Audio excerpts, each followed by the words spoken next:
just so you know, I'm recording. All righty. So who wants to go first? I need a brave soul who's like, oh yeah, sure. My article's that good. I can go first and just get it out of the way. Excellent. Thanks, Lauren.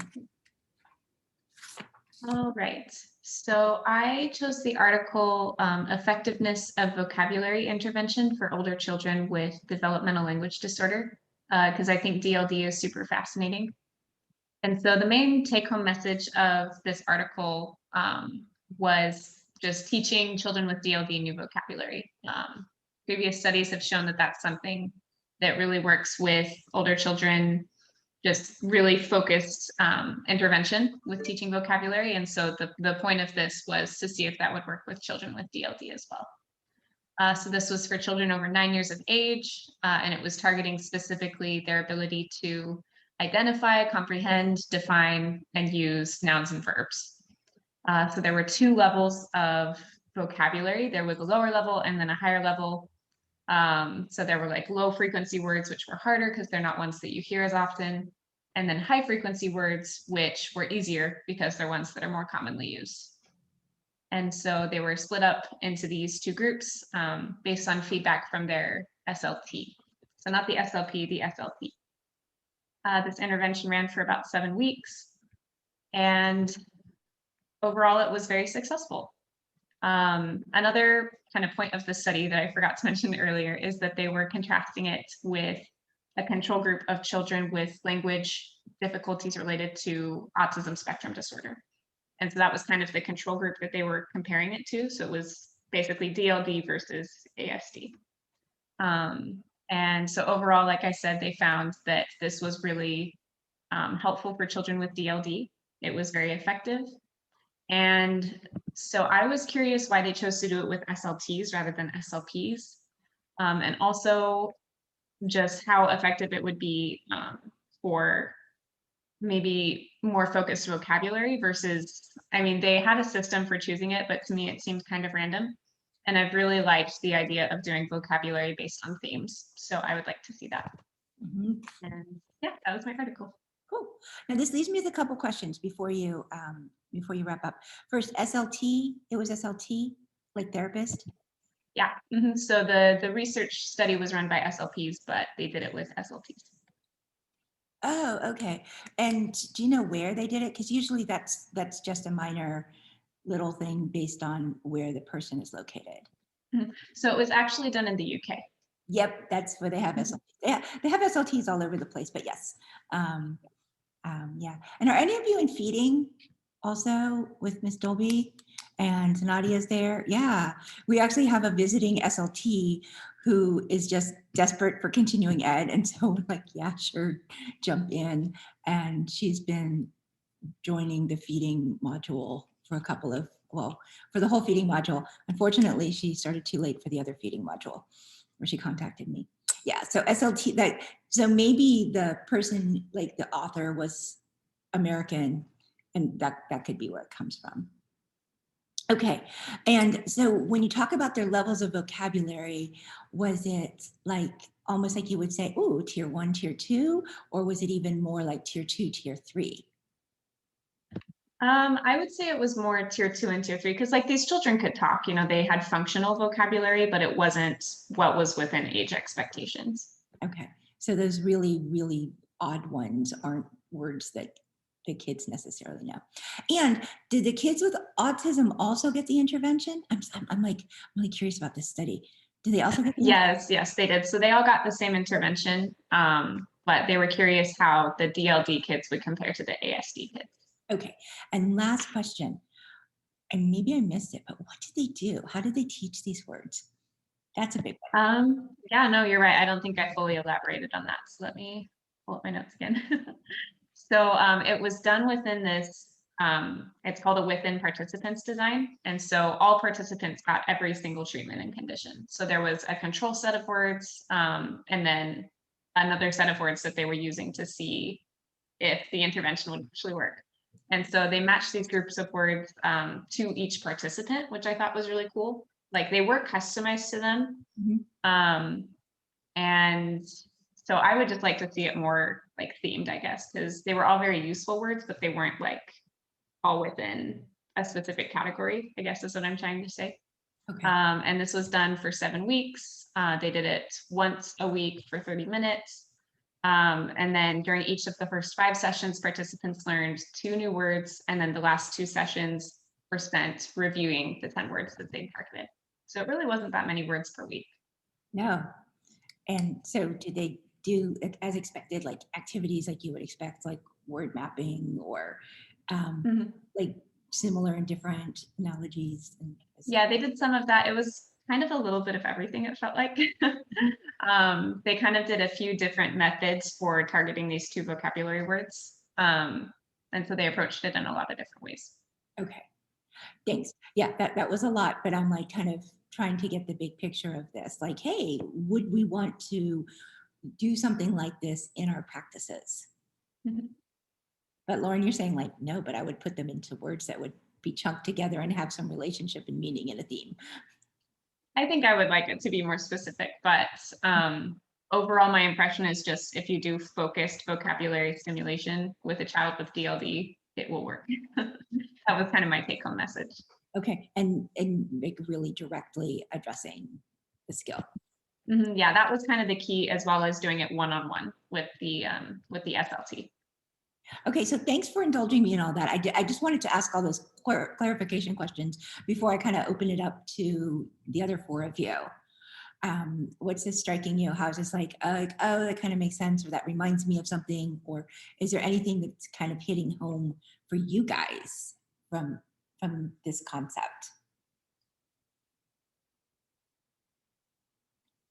Actually, I didn't ask, is there? I asked, what is there?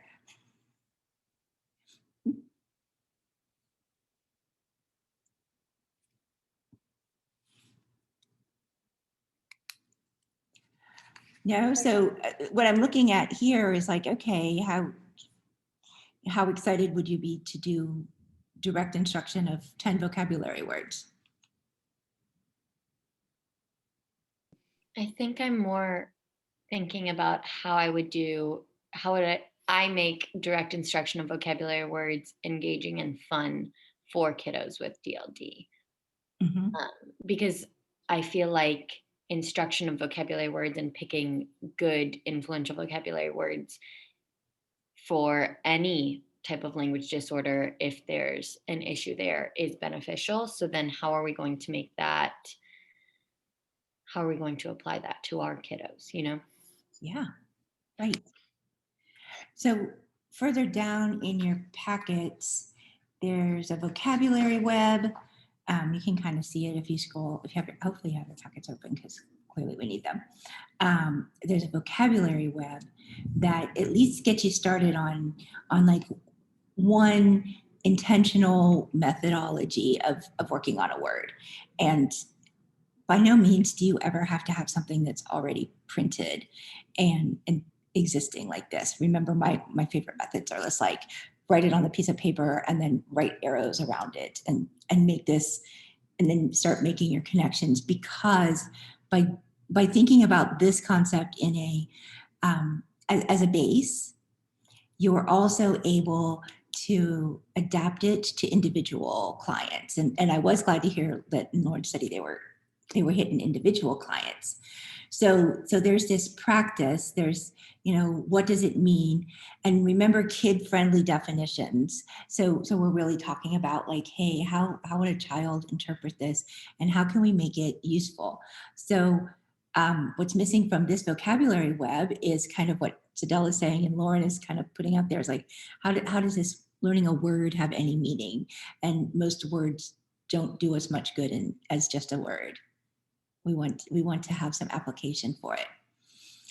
So that's where the part about choosing words that were appropriate for each kid was really nice. I was looking at the web and I actually used that one in elementary school. I remember it, the template. There you go. Nice. Classics. Okay. Does anyone else have a study that would kind of be a nice natural lead? Can you hear the thunder? That's like crazy. A nice natural lead to the next one? Connection somehow? Yes, I do. Yeah, realize that. Okay. So my study also examined vocabulary and the effectiveness it would have like in the classroom, this intervention with adolescents with language disorders. So they examined 78 adolescents with language disorders, ages 11 through 14. And the teachers, they would have the teachers in each classroom kind of um, deliver this intervention. And what they would examine was that since we know that children with language disorders often struggle with the phonological and the semantic parts of language. So what they were thinking was that by adding the phonological and semantic kind of information, they would learn vocabulary, or their vocabulary skills would increase. And since there were already studies, like Lauren said, about this intervention kind of working with younger children, they were trying to implement it with older children. So what they found was that, so what they actually did, sorry, was that they examined them pre-intervention, post-intervention, and then follow-up. So they implemented 10 words using the word discovery intervention, which was the semantic phonological intervention. And then they used 10 words implemented using the usual teaching skills of the teacher.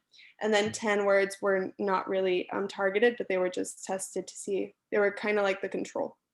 So then what they found was that the 10 words that were used for using the word discovery intervention actually showed like an increase. So they would learn maybe 4 words in the post intervention compared to the usual teaching, which was a little lower.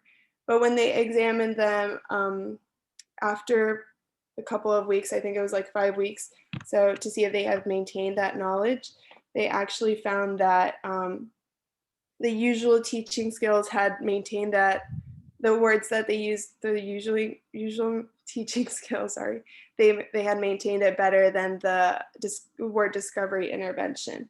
So they kind of led me to believe throughout the whole article and in the abstract that the word discovery was better because it had better results in post intervention. But when I read what the results it had for maintenance, I saw that the usual teaching strategies were actually better and had better results, but they didn't really say that a lot. And so they examined, what they were examining was their word knowledge, the depth of the word knowledge. So if they knew what it meant, what it looked like, how to write it, and then expressive word use would be like using it in a sentence and things like that. And what I was kind of questioning throughout the article was, what do they mean by usual teaching practice? I would have liked to know a little bit more, like how teachers use usual teaching practice to teach vocabulary. I would also like to know what kind of language disorders they have, like was it mixed versus expressive versus receptive language disorders? How were they a little different? And would this intervention be something that's feasible for teachers to actually implement, because we know that teachers are busy and they may not have the time. There was like 6 steps to this intervention. Mm-hmm. It's pretty extensive. Okay, I think that's it. Yeah. What are your thoughts about that?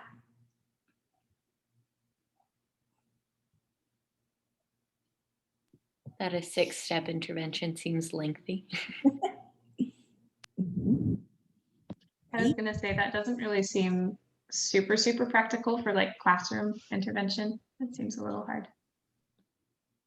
But the teachers in the younger grades were able to do this. So I wonder if the 6 steps, and I don't know, maybe, you know, if the 6 steps would become pretty natural. All right, should I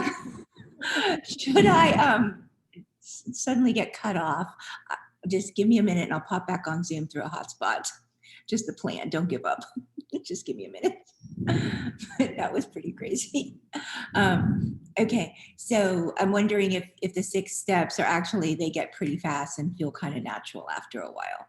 And so you don't realize that you're, you know, doing 6 I think it's more like the prep behind it. So they had to have like the word written down. They had to have a smiley face, a sad face. They had to have they did like a word map. So they would, which was like Lauren said, that they used a word map. They used the phonological, they would write phonological aspects of the word in one, semantic on the other. But then they would do like some word bingo. And so like they would pass out words to each kid, and then if they would like give a description about a word, and if they had the word, then they would raise their hand. So I felt like it was very they needed to prepare a lot. Yeah. Great. Okay. So yeah, and word bingo for 9-year-olds? 11. 11-year-olds? 14. For 9-year-olds was, I was already making a face, but for 11-year-olds? Yeah. Okay. Yeah, that does seem surprising. What's good to know in the background is that there is progress there with regular teaching methods. Mhm. And what do you guys think you could do with that? But you don't know what regular teaching methods are, right? That was one of your mystery questions. Yeah. So my thought was finding out like, hey, what's already going on in these classrooms? And I think that's a really good point that they're missing there, if you didn't see that in the article. And then figure out how to enhance that step to make the words more meaningful and more relatable to the students. Because if they're having some success and better than playing word bingo with learning the word, but we know that there's still some atrophy. They didn't learn all the words, I'm guessing. So there was still some atrophy, and that would be something that maybe that's a place where a little intervention and what makes these words disappear and not become part of the lexicon, not become relevant, which goes back to putting them in units and making them meaningful. Yeah. Cool. All right. So what's the next article? I can go next. Okay. Mine is somewhat adjacent. I'm a little nervous, so I'm going to try to get through it. I did something that Dr. Ivy probably knows a lot about. So it's word learning and verbal working memory in kids with DLD. So here we go. Pull up my notes here. So we know that kids with DLD obviously have deficits in verbal working memory, which affects their word learning. So this study looked at word learning versus like vocabulary instruction. So there was 54 kids with DLD, and they also had age-matched peers. They all received a 4-day word learning protocol in order to kind of understand how the kids with DLD performed on 4 different tasks after each day of instruction of the same 10 non-words, to see where the deficits were in the word learning. So day 1 was more looking at encoding, because they saw the words in a 1-hour session and were tested immediately after, which encoding, there's been studies that show that is a driver for the word learning deficits in kids with DLD. So they hypothesized that would be poorer performance to typically developing, and it was. And then days 2 and 3, same 10 words, non-words, and that was more of like a re-encoding. And they again tested their performance with different tasks: naming, recognition, description, and identification. And they also had hypotheses related to each of those tests, because they wanted to see which was a better, not only understanding their deficit, but which is a better test for their strengths and weaknesses with word learning. So identification is like, okay, which one of these 4 items is this word? And it requires only a partial representation of the word. And so that hypothesis was also, confirmed that that's a poor indication of word learning for kids with DLD, because they usually got it right. And then for all of the students, the DLD and the typically developing, they performed poor with the fourth day, which was like the retention tasks. And so that was like one of their kind of limitations of the study. And then so kind of the main takeaway that they said, that this kind of more basic fundamental science type study was that one, we need to assess verbal working memory in kids with DLD to greater see who is at a risk for the word learning deficits. So after they did this 4-day word learning protocol, they also tested all of the participants in just a verbal working memory assessment and found that the kids who scored poorer on these 4 measures of word learning also scored poorer in verbal working memory. And so that's like a kind of an assessment implication for SLPs with kids with DLD. And then also identification tasks, like I mentioned, is a little too simplistic to be used to assess word learning for kids with DLD. And so they suggested first a more regimented, like rigorous word, like teaching these words because of that encoding deficit, that we shouldn't just use identification tasks to kind of reinforce and teach, but there should be things that involve they're going to be able to retain the word meaning, the referent to the word, and the like picture of the word or something. So those are the main takeaways that they had. Any questions? It was a lot. If I left anything out, please let me know. I don't know if you left anything out because I don't know the study, but wow. The introduction alone was like a recap of like a lot of Dr. Ivy's class. And I was like, okay. That's good, right? Like a lot of the theory, I guess, behind word learning. Feel comfortable that you at least had recall of that information if you didn't have the ability to totally blurt it out yourself.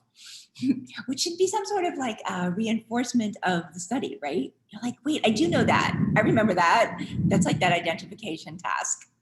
It's not fully ingrained in there yet, but if I see it, I know it. You guys have that feeling a lot? I mean, I do. Okay. Hey, that initial encoding, when they were encoding with non-words, that should remind you of like the very beginning of word learning that you learned about back in development class. Do you see my face like lighting up? Yes. You look fine to us. I don't see any. Okay, you didn't see like the lightning going like, Oh, outside. the No. lightning is making my face brighter. Whoa. Yeah, so the like back in development, what's that called when a child learns a word really fast because Fast mapping. yes. So this goes straight to fast mapping. And this idea of the phonological connection to vocabulary problems hasn't been around all that long, but it's pretty fascinating. And you're sitting there like, hold on, if at the fast mapping level, the child isn't phonologically processing this, then it's never going to sit right. And that's what a non-word is going to be. It's the same as some word you've never heard before. If you learn a new vocabulary word and you hear a non-word, they're equal until there's some meaning and value to it. So that's pretty cool. There is a test for this. And I don't use it a lot. Maybe after hearing this, I need to start thinking about using it more. It's called the CTOP. And I think that stands for Comprehensive Test of Phonological Processing. And it's cool because it actually has all the non-words and the non-word repetition tasks. So you don't have to make it up yourself. And then there's norms of expectations of when the kids would be able to say however many syllables. And there's also word manipulation, like things, let's see. Okay, so where you have to like say plant, okay, and then say plant, but don't say p. And then you get lant, right? Okay, so it's that type of task that really, that's the working memory. You have to hold it in there. You have to work with it and do something and be able to make that shift. And some of them like have you take out middle syllables, and it's pretty cool stuff. So what I got out of this, and it's like, and everybody is, hey, maybe some of the subtests in the CTOP would be an interesting place to start if you've got a mystery child who seems to be having trouble retaining the language. Is that accurate? Is that kind of where they were going? That's pretty cool. Also, you could use the PAST screener, which kind of uses the same idea of working memory with, it starts out really basic with butterfly, now say butterfly without fly, and then it works its way up to removing those phonemes and doing middle phonemes and all of that. If, I mean, that only takes 15 minutes to administer, and I've had to do that with a kiddo, so that might be an additional easy one to do. Yeah. Which one is that? Past the phonological awareness screening test. Oh, okay. Yeah. And does it have non-words also? No, that's the only, no, I think it's only it's real words, no non-words. But it's still working memory and sound manipulation. Mhm. And when we're talking about kids who have these trouble, you're like, okay, you know, maybe the deficit is that basic. And we have to key in like, hey, what do you hear here? And I'll have that in just a little bit too, kind of looking at that pieces and parts of words. Okay, let's send it out. Which one of you thinks you'd be a good next? I can go. Mine deals with kiddos with DLD as well. So it all kind of comes full circle with our kids. So it looks at, let me pull it up. So it looks at, it's a longitudinal study that looks at children at like kindergarten, grade 1 to grades 3, 4, and 6. And it followed 30 kids with transient DLD and then 30 kids with persistent DLD. And they talk about DLD and also having it be language delay. They also call it early language delay in the study. But what it looks at is the effect of the language delay on the kids' language, academic, and psychosocial outcomes as they grow up and through elementary school. And I feel like for me, it was kind of an aha moment. Like, of course, language affects kids and their outcomes in elementary school because language is the basis for how you communicate, how you have social skills, how you do academically, because reading becomes such a huge part. And if your reading skills are subpar, then you can't participate as much in school. But this article put it all into one nice, neat package about how kids who have early language delay in kindergarten and first grade, very similar aspects in persistent and transient because they haven't grown yet. And then as they get older in their 3rd, 4th, and 6th grade classes, they've shown that kids who have persistent language delay have language, academic, and psychosocial difficulties. They have difficulties in any class that involves reading, so all of them, and additionally math. As well as their psychosocial difficulties are very strong, such as ADHD-like behaviors, externalizing behaviors, internalizing behaviors, peer rejection, victimization, just to name a few, in their psychosocial. And so then when you look at kids who have transient language delay, so they've caught up to their peers around 1st, 2nd grade, they're still impacted language-wise and psychosocial and academically, but not as much. So if you were to think about on a scale of how it impacts them compared to their control or the normal peers, it affects them. It would go normal peers, and then transient language delay, and then persistent delay, having them be completely victimized and peer rejected, as well as their grades being below their peers. I just thought it was a cool study that kind of put into words all of the things that affect our kids who have language delays and how it affects them in elementary school and as they get older.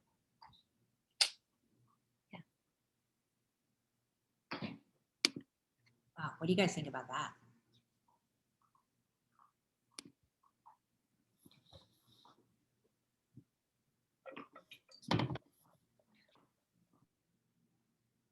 I think it just speaks to the importance of like what we're doing, you know, depending on the setting and the population for, I mean, those like formative years socially and everything Sadell said, like Yeah.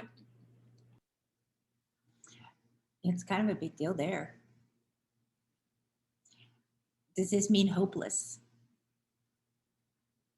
That's kind of the scary question, right? Like, hey, why bother?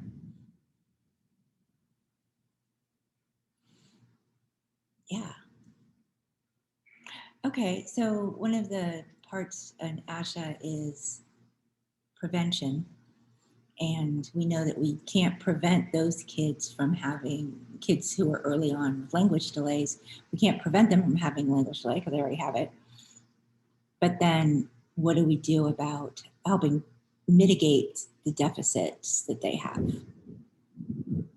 And that gets into a little bit of where we'll go with the therapy ideas. And a lot of it is being very practical and working on strategies.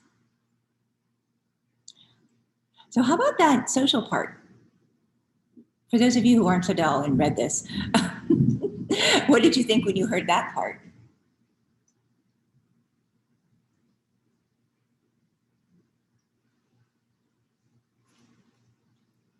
It's definitely sad to hear that, kids that have differences. I mean, we know the kids who have differences are treated differently, but she said she used the word like victimized. I don't know exactly what that means, but it doesn't sound good.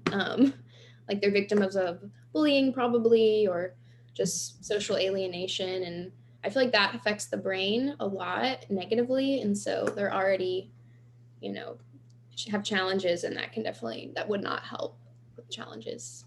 Right. So when you were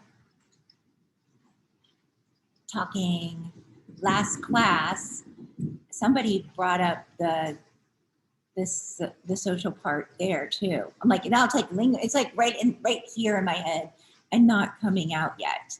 But what was that? What was that connection from? It was part of we haven't gotten to the TEKS, but maybe it was kind of. Was it the expectations? The expectations? I think with the nonverbal rules. Maybe. Okay. Right, because otherwise it was going to lead to social problems. And we're like, yeah, social problems matter to these kids a lot if they can't read the social problems and the pragmatics. Okay. It was on that list. That's it. Yes. It was on the list or one of the lists of the things that we get to keep in mind, which is why the lists are useful. So any day that you're like, I don't know what to do with this kid, you've got resources. Yes. All right. Alexa, let's hear about yours. So mine kind of doesn't really go, but kind of does, I guess. Wow. So I had individualized narrative interventions for school-age children with SLI. And they did say the reason they used SLI is because all 4 kiddos met the eligibility requirements. Interrupt, say that was very interesting. I like that. So the researchers wanted to find evidence for using a standardized intervention called Story Champs to target narratives. And so it's a 2-part intervention that targets story retell and personal story generation.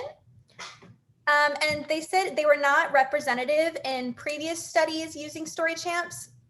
So they wanted to get evidence for these kids with SLI. Oh, do story champs exist already, like for typical kids? Yes, Story Champs. Okay. So the researchers used a single case research study and repeated it 4 times. So each child got the intervention twice a week at school. And they had 5 days maximum of breaks in between. And it didn't say how long each session was. So I did put that as one of my questions was the session 30 minutes? Was it an hour? But what I did like is they mentioned they had like a strict thing of the type of feedback you give, the scaffolding, the opportunities to respond. So the importance of wait time. And the sad part is the evidence was kind of mixed. So one kid did really well with Story Champs, and one kid was not as successful and only met one of their 3 goals. So the evidence is kind of preliminary and more research is needed. I would love to see future research, maybe with like a controlled intervention versus this intervention and see which one might work better, or even like with more kiddos and see how it would work. Yeah.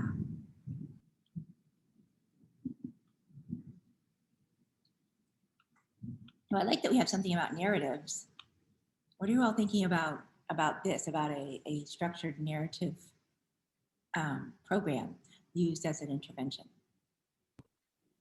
So I don't know a lot about Story Champs. Was it like a narrative retell, or was it like a personal kind of spontaneous narrative? So they did both. So they had it in 2 stages. So stage 1 had 3 phases, and stage 2 had also 3 phases, and one targeted story retell, and the other one was personal generations of conversation. That's super cool. I think that's awesome. Right. So you sit there like, okay, this reminds me of that other program that we covered in class. And now, of course, I can't remember the name of that one either. But it was manualized. The point of it was that this program already existed. And if you follow the program, then you're going to be doing it in the evidence-based manner. Why can't I remember the name of it? It was a whole chapter in our textbook, but it's not going to come to me real fast. It'll come to me like later during dinner or something. Or I'll go and look it up and feel much better. Maybe I'll do that at break. And in order to do it right, you had to buy the manual. And I was talking about, I'm like, hey, so you still have to buy the program, but then you're also not buying something else that hasn't been evidence-based. You could spend your money on something else that isn't evidence-based. It's probably a good use. Any ideas? Alexa, do they offer any ideas about like what might be motivating, what might be bringing on benefit or holding one of the kiddos back? Let me look at my notes. I don't remember them saying anything about that. I know they said the big motivation of why they did narratives was for social reasons, because kids with SLI, you know, their microstructure and their utterances aren't as complex. So let me see, what did I write They here? usually have the macro structure problems too, so they need to know how to tell a decent story. Often you can't follow them. Okay, I can't find it, but I don't remember them having anything for motivation. And I guess what's going on in my head after some years, I'm like, okay, so this is something, if I'm understanding right, tell me if I'm not, this is something that might be done in a classroom anyhow. Is that accurate? Okay. So these kids are not succeeding in the classroom, and this is yet one more time that seems like they should and they're not. But let's say we pull it out and take it into an individualized one-on-one setting, then is this methodology that works for other kids, is that going to be beneficial? So there's still a hole there somewhere. And even though it sounds like a really good idea, it's like with the mixed results, it's hard to tell. And clearly it needs to be more kids doing the study. So that was, yeah, it's interesting, but you're right, not that encouraging, is it? All right, and that got published. How many kids? 4 Okay. second graders. Let me look at it. I put one child had strong evidence of change. Second child had change, but it was gradual, not immediate. The third child met 2 of the 3 intervention targets, and the last child only met 1. Okay. Oh, well, so maybe not that bad. It just sounds like something could kick this up a notch, and maybe all 4 of them would do a little bit better. And that could be the difference between something that's in general ed and something that's done with a little bit more knowledge that we're bringing to the table from our perspective of what's involved in complex language. I don't know. This is all really neat stuff, and it's out there. So you know, it's good to say, hey, you know, I'm wondering about my vocabulary instruction. I noticed you all didn't find anything about syntax, and after spending so much time talking about syntax on Monday, I was okay with that. All right, so if you go back to the packet, packet start. Let me scroll and up. This is a very long packet. What the plan was is to also talk about, oh yeah, that's right, you guys are missing a page, that's right. And that was part of my problem the other day. To also talk about what happens in school, what are the expectations, and what are kids expected to be learning, and what's driving their life. And that's where going to the TEKS is important. So I don't know what you think would be easier, like for us all, or to pull up the TEKS website, for me to pull it up, for us to talk without you guys looking at the website again. I don't know what you'll find to be most valuable for doing this, because you should have something we probably copy pasted or something for looking at it. What you think? How would you prefer to do this? I can pull it up. You guys can pull it up on your computers. I think screen share is good so that we all know we're at the right place and looking at the right thing. Yeah. All right. Did you want us to share? Sorry, I didn't understand. Share what we wrote down, like as our We're pre-class. going to in just a second. That's why I'm asking. Is it easiest to do that from one shared screen? Maybe you can guide me to the right spot, or you could move to your shared screen if you have it bookmarked or something. So that's a possibility too. I'm just trying to figure out, like, what do you guys think would be the most useful way of looking at this? Turn your camera off when you ask the question. Okay. I'm just pulling up the website now.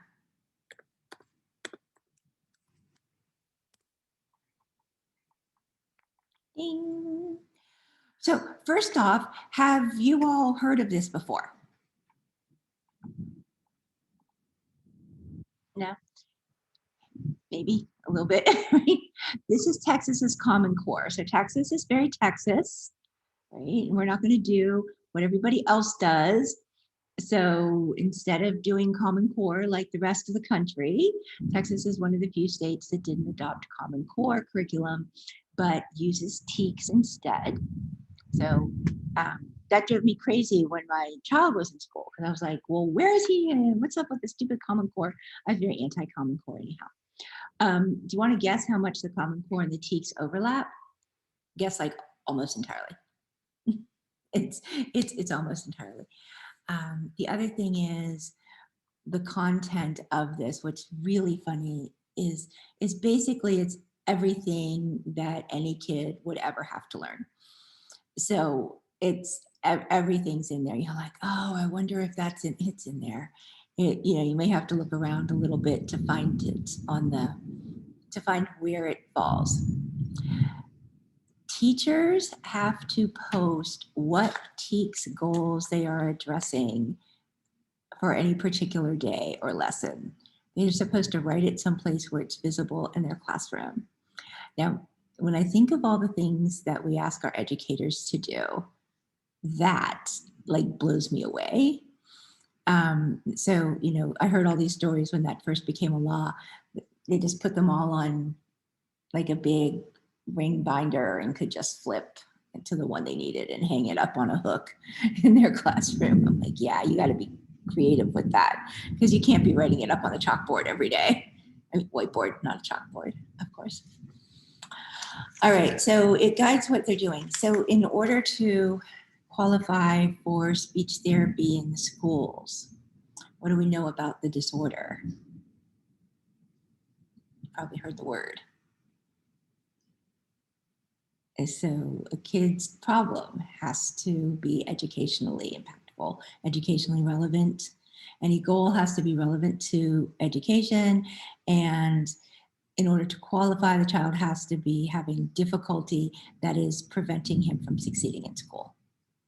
So you can't just say like developmentally he's behind. This gets into a problem a lot with mild articulation.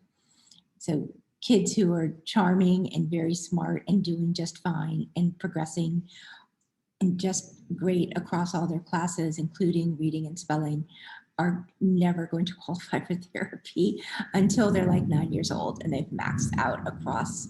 But even then, it might not be educationally relevant. So those kids won't qualify. A child with a mild disorder in an area who's still getting by in classes might not qualify in schools because there's an expected difference, largely based on a norm reference test. You have to have a couple, but you're sitting there like, you know, if a norm reference test isn't appropriate or it's poorly normed, that's how the child's gonna get in the way. All right, Anna, what, you got a question? I just had a quick question about, I guess, assessment and treatment in schools. So if a kiddo is like, you know, zoned to public school, their parents pay taxes, but they don't, they go to like a private school. Is it true that the public school is required to give them an assessment? Okay, so they can go to that school, get an assessment, but you're not, the school SLP or whatever is not like required to treat them. It's just that assessment, or They can get services from a public school as well. Now, Okay. what the public school won't do is go to that child. So there has to be some sort of an arrangement. And again, the child would have to qualify based on their expectations that this would impede at school. Okay, so it's the same criteria as in terms of the academic impact. Yeah, right. So the law covers all of the children. Same would happen for homeschool too. Yeah, and that's how we started on with birth to 3, not this unit, but after 3 years old, the kids are covered in schools for their needs. They don't all go to early childhood intervention, ECIP or whatever it's called now. They just changed the name.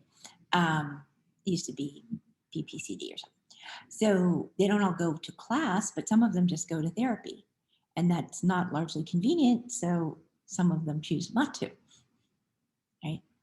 Okay, so the TEKS is very important for clinicians because you have to find what's going to be the breaking point for your child, where this child stops succeeding and making progress. And we're going to talk about some of the ones you're like, okay, I think that's right here. And the other side of that is, even if you're not in a school, I mean, a lot of clinicians work in school systems because of that's a prevalence. But even if you're not and you're working in a clinic and you have a school-age child, this is still the information that is relevant and functional to the child. So, and this is talking about regular kids, not kids with severe disabilities, not kids with autism spectrum or something like that, but just regular kids with language disorders or some other kind of chronic problem. Okay, so yeah, it's still valuable to know this because there comes a time with these school-age kids where you just don't know what am I supposed to do with them. It's easy to play, it's easy to do games, but with the school-age kids, it gets a lot trickier. So I will go to the screen share. Okay, for the TEKS and oh, not that. Here. Sorry, I'm just trying to get to some place where I can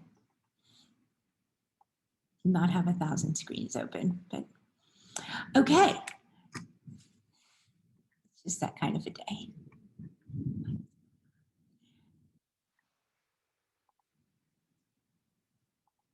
Okay. Don't touch anything. If I don't touch anything, it'll be good. So that is my first question. How did you find this for trying to get around? Like when you were first working with the website, what was your experience? I couldn't really find past 5th grade. Oh, yeah, right, because they go very specific in grade levels and they move to kind of like middle school or high school, right? They get a lot more vague. Yeah, you were right.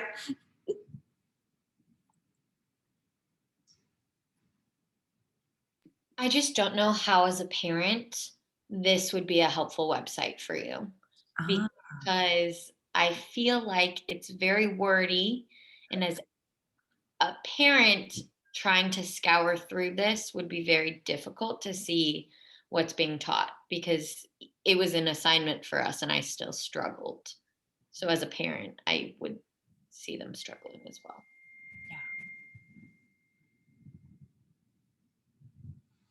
I don't like things that aren't parent friendly. And it wasn't designed specifically for the parents, but they shouldn't have to struggle. Okay, so let's see. If you want to get past the upper grades, it's mixed in here. All right, so now what I want to do is find out what you guys found and what did you see as you're like, oh, wow, either interesting, surprisingly easy, surprisingly hard, hadn't thought about that before. And what did you see when you were opening up these pages? And if you tell me something specific, I can pull it up too.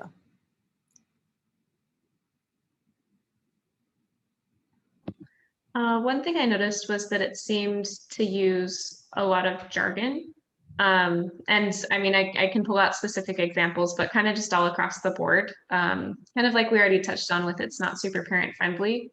But even me, like some of the sentences, I had to stop and think, okay, what does this actually mean? And for students who come from, a lot of different backgrounds, whose parents may not be, college educated, it just seems like it would be really hard to navigate and decipher. Okay, where should we look, Lauren? Up here in specific subject area or down here in specific grade level? So I was looking specifically in the mathematics section. I think you go there. Yeah. So it's mathematics.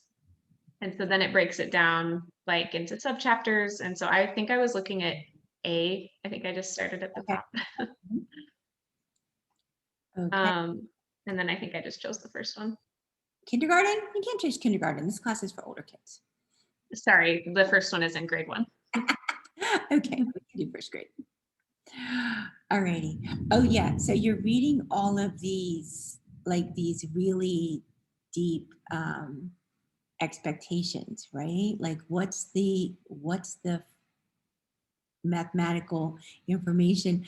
Oh, and how many of you like picked this career because you really wanted to get away from doing math all the time? Yeah, if the worst you have to do is percentages on a data collection sheet, you can probably survive pretty well. Okay. Yeah, so look at this. So in first grade, some of the topics, and look at your tier 2 vocabulary right here. So being able to differentiate including and understanding what such as means as a phrase, as this is a lexical unit, such as a word, as is a word, such as has its own meaning, right? And that's first grade tier 2. So who knew whether or not you guys would have picked it? But that's smack on. Now, the reason I say tier 2 and not tier 3, because this doesn't just apply to math, right? Including, is that what the word was? I already lost it. I had it all nice and it was, yeah, okay. It was just gone. I was like, yes, this word, it was right here. Here it is, number 5. So including is not a math term. The children have to be able to recognize it in math, but it's a language arts term, it's a science term, it's a social studies term, and it's also a friend term, right? Like I'm going to be including whatever game in my birthday party. And I like toys such as, and giving a list. Otherwise, you're going to get presents that you don't like if you don't give examples. Wow, this is pretty early on. Okay. I'm so glad we're looking at this one because you see here, what we're going to do is demonstrate mathematical understanding. And we need the kids to be able to apply the math in everyday problem solving across all settings. Great. So if you're doing that, you have to recognize that there's a problem. So recognizing the problem. That's one skill. And then being able to explain how you're going to solve the problem. For example, you have 3 friends over and you have 2 cookies. What are you going to do? How are you going to solve that problem? Okay, so it kind of uses math. I think it's like the answer is don't eat cookies and then eat them all when their friends go home. Okay, I want to keep working in this one since we're looking at it. And this isn't necessarily going on the point that Lauren was making, but it's kind of moving on to the point of how TEKS impacts us as SLPs. All right. So represent the comparison of 2 numbers up to 100 using greater than, less than, or equal to. Okay. So set the symbols aside, but the second word in there. So what you have to understand is comparison. And kids with language problems can have difficulty with comparison. And if they have a comparison, then we need to recognize like, hey, what is greater than and how does that mean bigger? And what does less than and how does that mean smaller amount or quantity? And transfer that into little symbols that they thought were just used to make funny pictures on their phone. Right? So the comparison here, that can be really difficult for kids with language disorders in 4th grade and in 5th grade, not just in 1st grade, but it's a 1st grade skill. Let's see, I'm going to scroll down.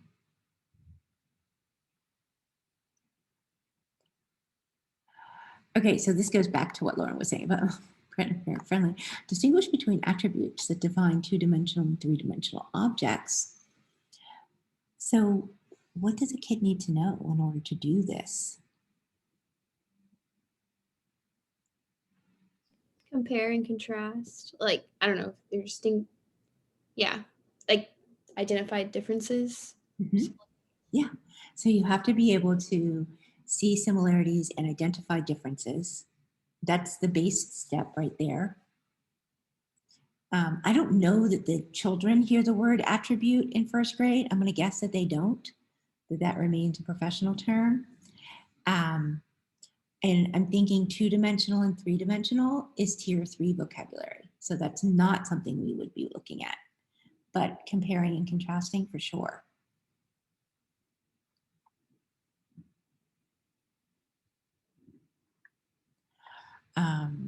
Oh, this is a perfect example of something that kids with language disorders are going to have trouble. Right? So this says specifically bar graphs. That's a very specific tier 3 type of a word. But drawing conclusions, looking at a pot of visual information. This can be done with the bar graph. It can be done with a picture scene.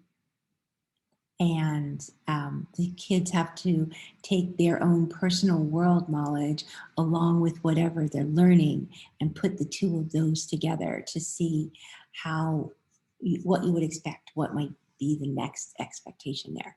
Pretty cool stuff. All right, so far our kid with a language disorder is having some big time trouble in doing those in math in the 1st grade. That didn't take long at all for our language disorder child to have trouble. Okay. Where else can we look? So I looked at English language arts up there at the top, Mm-hmm. and then went to elementary. And then I looked at 3rd grade, but we could probably look at any of them. Oh, let's start with 3rd. But on 3rd, I felt the most like at home with these because they were like more directly, I guess, language related. So under the one, we have to scroll. Sure.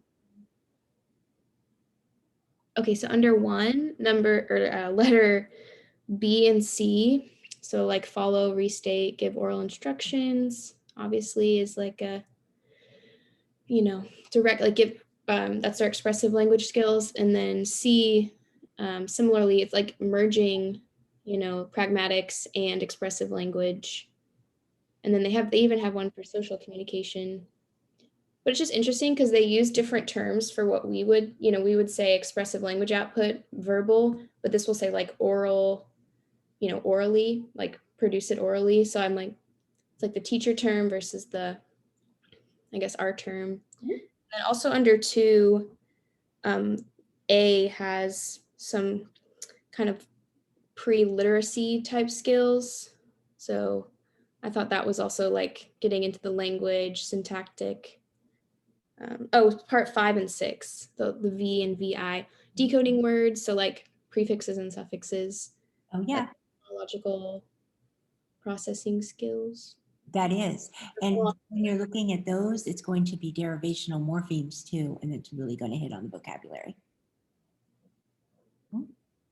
those are the ones I looked at. And I also looked at high school, and I guess for the English language arts, the numbers are the same fundamentally, and then they get harder, I guess, as you go to higher grades. So Right. like number 1, B, and C were the same, skills, and it just expanded on like what's expected. Yeah, and that's what you'll see is it's just sort of a cycle type of a curriculum. So the same concepts will come back with expansion and depth. Alrighty. Do you guys see where our kids are going to start bombing so fast? Now, we have to be careful to be advocates for clients because we'll have clients who do well and pass. They get within normal limits on a vocabulary test, or they will get in within normal limits on something like the self, right? Something that's very straightforward, your basic syntax, your basic morphology, basic sentences, one sentence, picture cue for most of it. And they're fine. They're like, okay. And maybe not within normal limits. They would be within the range that the school says doesn't qualify for direct services in the school. Okay. And that's like generally 1.5 standard deviations below the mean rather than just 1. But when you start to watch the application of these skills, and that's going into some of the ones that we just highlighted, that's where you see the breakdown. Kids with ASD run into this all the time. The ones that run around with ginormous vocabularies and rather straightforward but fine sentences, they'll be told that they don't qualify for services because they sound pretty typical. And in fact, Sadell, a little girl who's already running into that. But then when you look at the application of the skill, there's this bottom out really fast.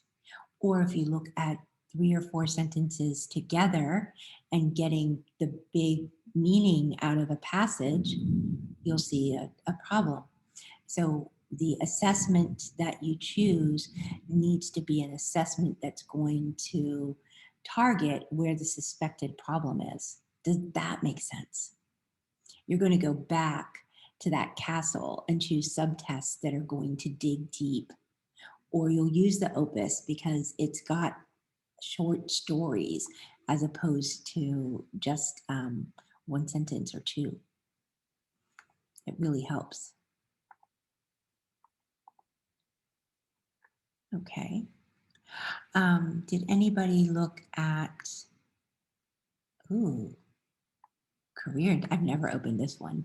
Did any of you open this one? I'm just a little curious.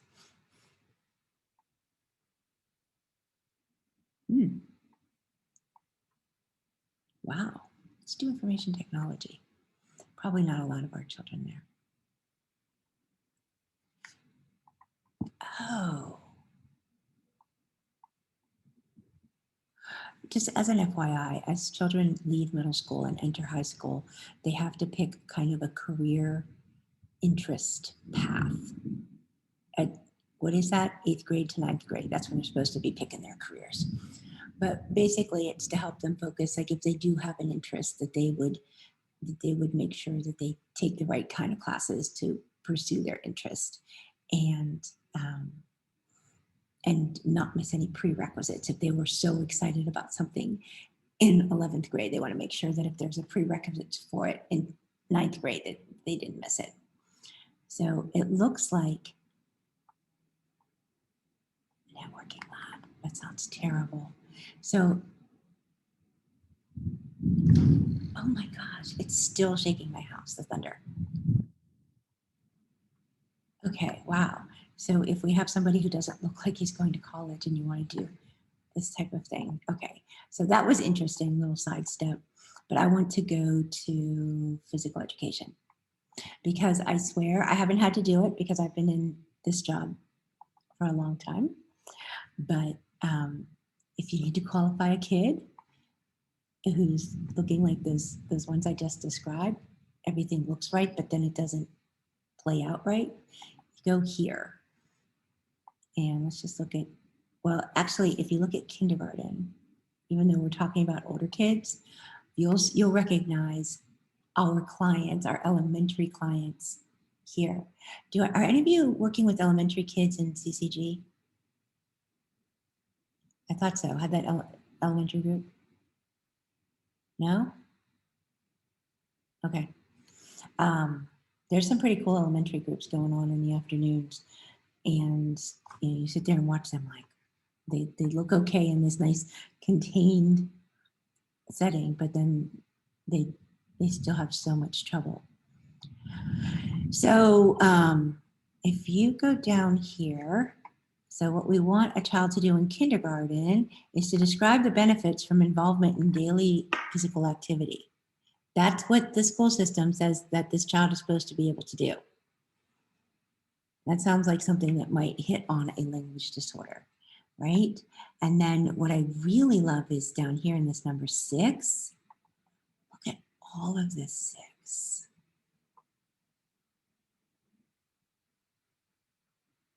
This is what we do in therapy all day long. So, maybe the child qualifies under the TEKS because of the physical education requirements. The point of all of it is that the TEKS can be your guide, not only to help you pick your therapy targets, but also if you need to see like, wow, is my child up to speed? And so you can look right at the child's target grade and then go, and say, whoa, bombing it here, but then use that as your starting point and then go backwards and see where do things start to fall off. If the child has a relative skill, then you can find that too as you're going through. Right? Okay, so next.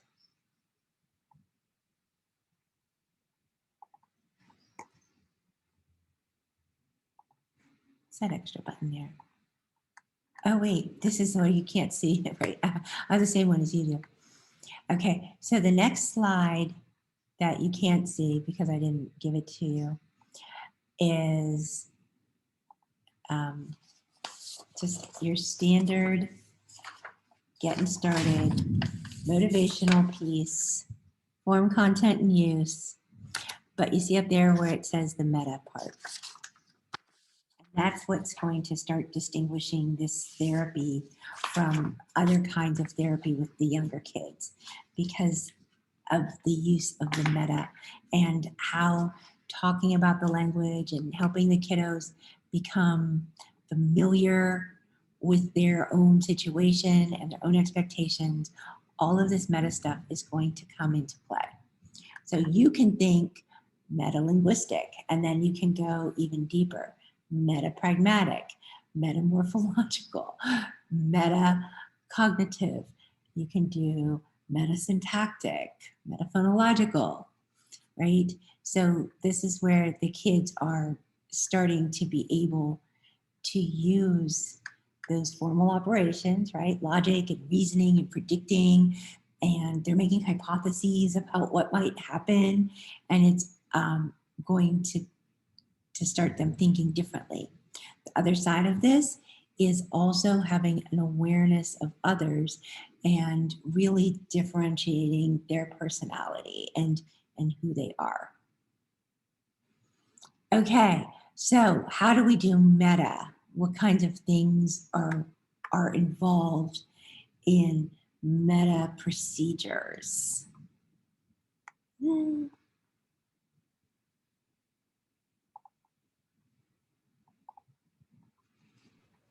I know, like, for the student, it's like thinking about whatever the topic is. So, like, how do we think about morphology and how their understanding of morphology versus just like using the skill. Mhm. And then in terms of administering it, I don't know a whole lot about that, to be honest, but Okay, we're going to talk a little bit about that. That's my plan, at least, is for us to think about some of it. Great. So one of the best examples I ever heard was the dance floor and the balcony. And when you're down on the dance floor and you're actually dancing, you're kind of all into it. You're not thinking anything of it. When you're up on the balcony, you're sitting there watching the dancers and you're critiquing what's going on and seeing what's happening. So when you're in the dance floor and you're talking and having conversations and practicing and using the language, you're not necessarily putting all that thought into it. But when you go up to the balcony, then you can step back and start thinking about what's happening down there and analyzing. So one of the really cool things that we have at our disposal now are iPads, and they're good for 1,000 things for this age, but you can do a recording of a child talking to you, or talking to a friend, or telling a story, or something like that, and record this child actually doing it. Then step back and have the child do analysis with you, of course, of what happened in that moment. So think about this, like you can have these little mini practices, like, okay, I want you to tell me a story. And then the child tells the story, and then you go back and you can do so many things with it.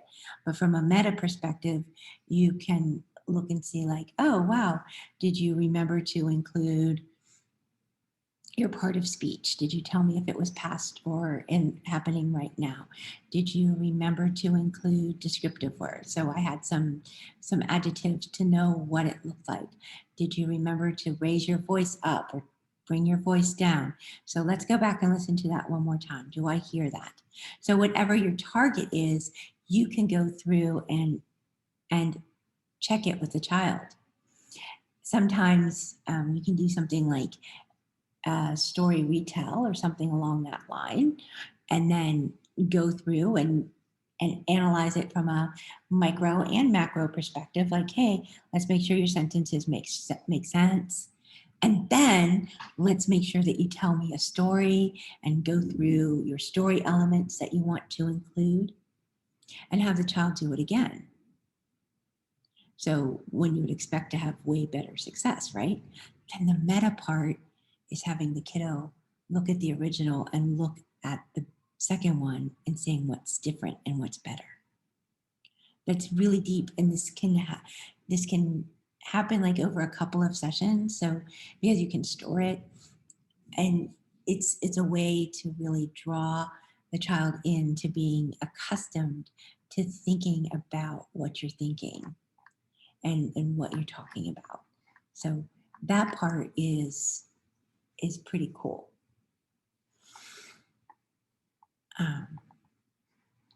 So as you go through, this is, hold on, older child language. Yeah. Okay, this is in your packet. So there's this whole list. There's actually quite a few of them in your packet. There's like 3 tables, I think, that I put in. These are prefixes and suffixes that change words and are common, uncommon, but useful, whatever it's going to be, it's going to make new words. And when you're using these derivational morphemes and teaching a child how to work with building vocabulary by analyzing word parts, then the child's sitting back and like, okay, I know what mal means, right? And so I can start looking at the word adapt and then tiv and pull this word apart to get maladaptive. And I know what re means. You would pick the ones from this list that the child's not familiar with, but would be useful. So if there's some like circum, not as useful. Maybe by the time you got to high school, if you got through all the rest of these, but all the kids need to know dis, il, ear, pre, non, re, sub, un. Most of those are pretty common. They're actually common. Wow, there's a lot of therapy there. Not just doing it, but teaching the child how to analyze it. So even if the child had misfire, but you might be able to also figure out the pre-fire plan or something like that. I just made up the word pre-fire. And that's meta, me realizing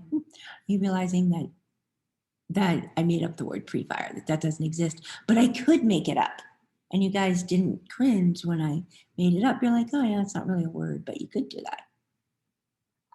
Okay, so this table goes on for a little bit longer. So here's common suffixes. You can pull the prefixes, the root, and the suffix and put them all together. And all of this are ways to build the vocabulary. And it's approaching it from a meta style if you're really being intentional, not just having the word curiosity pop up in a sentence and using some other ways of figuring out, like contextual abstraction. But you are looking at the word curious. You're like, oh, that reminds me of curious. So there's some very specific metacognitive strategies that are helpful. So you help the child to determine the meaning. You help the child to surmise what's happening here. You help the child make an assumption or assume based on the evidence. And then you see what you suppose or expect. All those things are metacognitive application in semantics. You're like, oh, yeah. I mean, it's kind of deep, right? Okay. So how about, let's see, the end of this one. And then here's some more, because this one is a really long one. As I said, it was really long. Oh, well, that leads to the vocabulary web. But this next page that you have in here is kind of working through this process with the child. This is a script that you could use with a child. So you'll see like, hey, what's this word? And how do you use it? You use the question like, how do you know what this word is? And that's pulling in that relationship. You're talking about the word, but you're relating it to the child. This brings it all deeper. We're not just giving a definition. It's going a little bit deeper here than the word web because you're pulling that in. How do you know that? Okay, and then look, if you've talked about the smaller parts and then talk about beastly having a smaller part. And what does Lee do to a word? And wow, I'm like, oh yeah, what other Lee words do you know that would be like beastly? And then, you never know what you're going to get. And it goes down to finish off the example. So you see how this script can help you work in this meta processing. That's kind of cool, right? Yes, you're like, yeah, that's actually pretty cool. All right, well, we'll get back to syntax. That's in a minute. Okay, so some other things that that are meta strategies that go in for comprehension. And you're like, hey, what do I do with these kids? I didn't make this up. This was one of those Laura Justice things. But she's talking about when you're doing reading and reading comprehension, and the term is clicking or clunking. So you'll be reading along and something will be making sense. You're like, okay, now you stop and say, well, what do you think is happening here? And the child tells you what a summation or a paraphrasing of what he just read. And I said, okay, does that make sense with the rest of the story? Does that make sense with what you've heard so far? And the answer will be yes. And then you keep going, or no, that doesn't seem right. And you find the place where it clicks. And so you can keep going in your story, or a clunk that kind of like put the brakes on.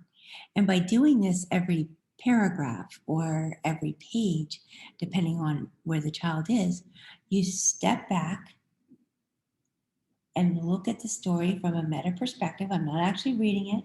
I'm like, hey, this is what I'm thinking. Does what I'm thinking now match what I was thinking a few seconds ago? If not, what went wrong? Right? So then you go back and find the problem. In doing this, you start to nip a problem in the bud, right? So it doesn't get bigger. So that's cool. But the other part is you don't want to sit there and watch a kid read forever. That is just not very functional. So we're also teaching the child, like, hey, how will you know when you need to check? How will you know when you need to click or clunk, right? How do you know when to make sure you're going there? And what do you do if there's a problem and it doesn't work? So you have to have your strategies to fix it. So if there's a clunk, you're going to want to figure out some strategies. Rereading is, of course, a good one. Reading ahead and seeing if it kind of catches up to itself. That's another one. Look at your mental image and try to create a similar mental image. Are you all going to be off in a second? And then that way you can also look at the sentence and the syntax of the sentence and see if something's messing up and you're not catching it because of the complexity of the sentence, not misunderstanding the content. Okay, so all of this comprehension modeling, comprehension monitoring is going to lead to the client doing better and being more self-responsible for these.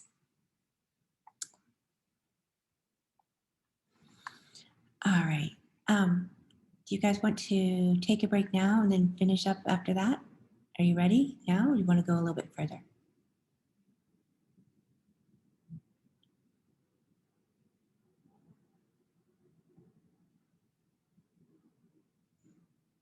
Okay.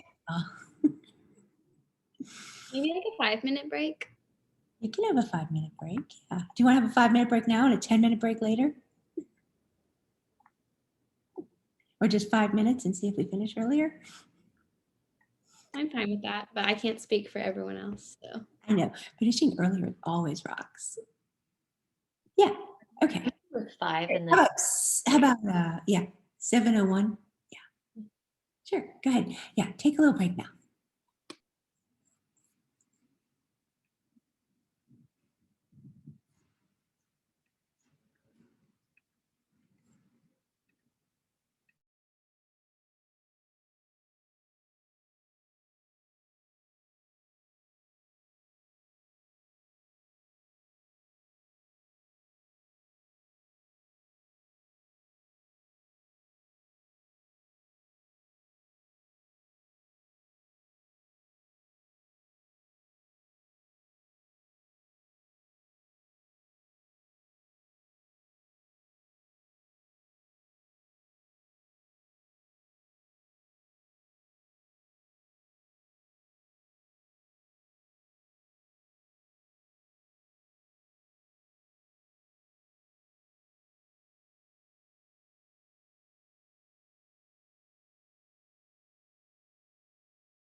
was the fastest break ever.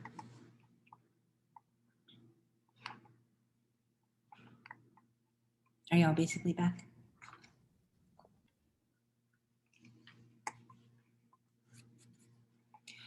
All right. So if you're looking at all this vocabulary, right?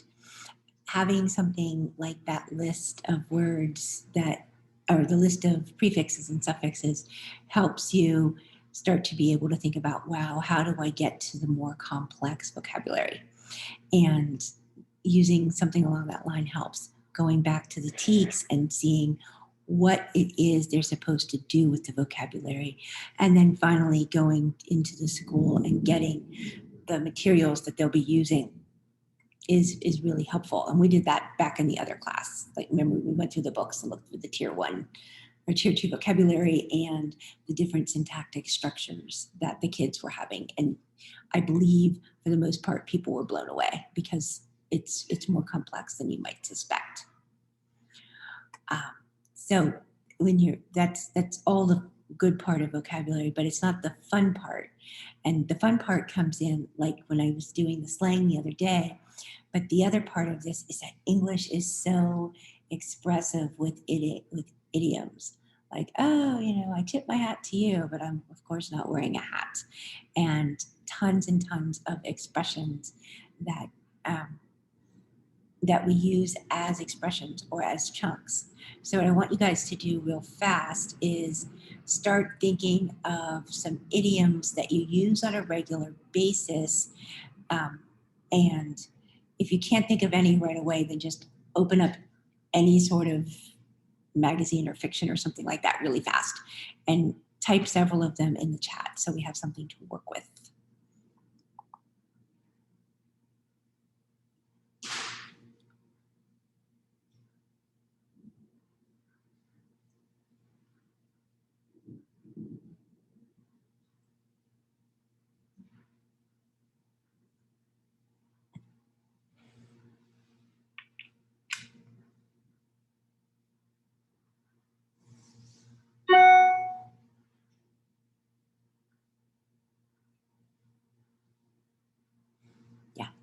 Keep going, a couple more, right? Ooh, that's a good one.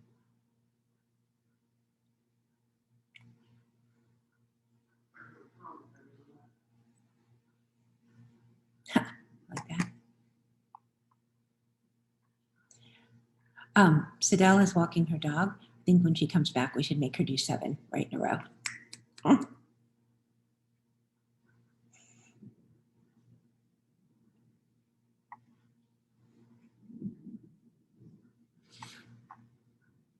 Okay, you can stop for now.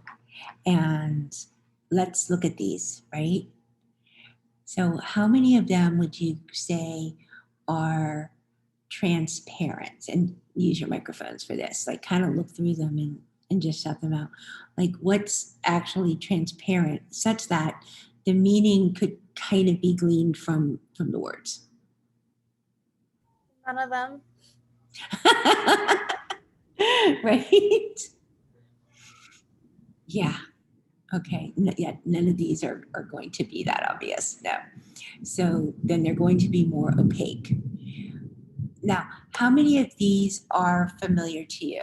And did any of you see any that you didn't know already? Yes, exactly. These are all pretty good. Now, on here, think about this and then shout out, which one do you think that you use the most? Which would be, you're like, oh yeah, I use that quite a bit.